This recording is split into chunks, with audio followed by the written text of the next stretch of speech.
Hey everyone and welcome back. So, where we left off, we were ready to create our very own wireframes, and that is exactly what we're going to do.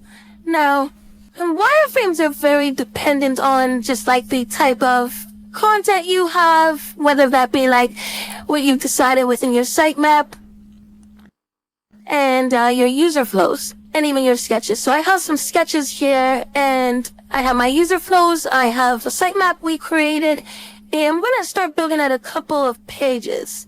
But before I get into that, I really want to talk about my workflow when I'm designing wireframes. So let's jump right in. So when I'm designing wireframes, I usually start like with sketches. I go to user flows to kind of like flesh them out a bit. Sometimes I'll do my user flows within sketches and then maybe like go back into Figma like I showed you before. But when I'm really going into the details and getting into the details and thinking about like all the different types of content that is going to be on a page or for like an interaction, I'm really focused on speeding up my workflow as much as possible. So I use wireframes for a bunch of different reasons. I use them to show to clients.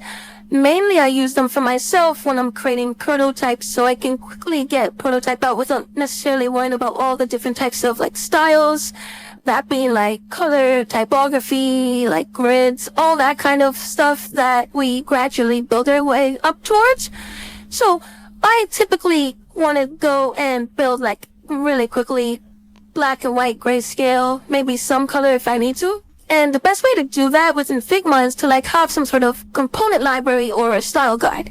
Now there's a great resource that I have linked for this lesson, and it's going to really help you just speed up your entire workflow. And I'm just going to go through it quickly before we get into it. I've just basically modified it a bit for myself. And what I have here is like it gives me a bunch of navigation bars if I need them. It has like containers, there's like tables. I mean, you have everything you need. Like these are a bunch of UI elements. These are really great.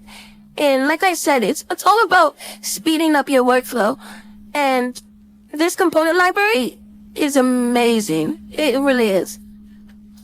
I found that like using something like this, I could easily get through tons of wireframes without getting bogged down by trying to create my own. And essentially, these components, you can just like drag and drop them into your like wireframes. You can grab them from your assets panel. You'll see them here. So if I want a UI element, like a field, I can just like grab that drop down. Here it is. So I can get it dropped down with a label really easy. And there you go. It's already designed for you. And you can just adjust the content to what you want. So I definitely recommend using something like this. I'll link the original into our resources so you can use it. You can modify it the way you want. I've taken out a couple of things that I don't necessarily like. I've also kind of like added some icons if I need to, but this is really great. I'll show you a little bit more. So we have like a bunch of different icons and they're all categorized by like categories. So like most used, you have account, you have badges. We even have some screen templates if you want to use those. I mean, like, you don't necessarily need to use them. You can just create like a frame that's the size of like a tablet or like a phone device.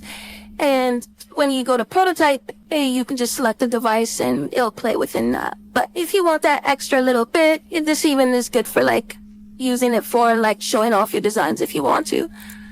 What else do we have? We have cursors if you want to illustrate something, which is really great. Like if you're trying to illustrate some type of interaction and you need a little bit of help explaining, that's great. They also have like just a standard color palette, so you'll see like the local styles here, right there. So if you need them, really awesome and easy to use.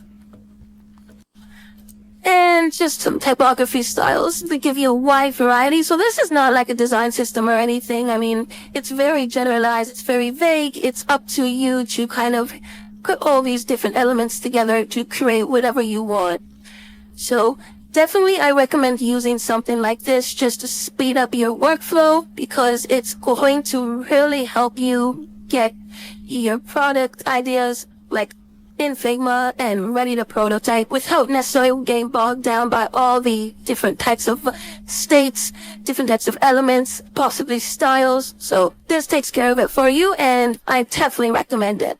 In the next video, we're going to jump right in to creating a couple of pages within Figma.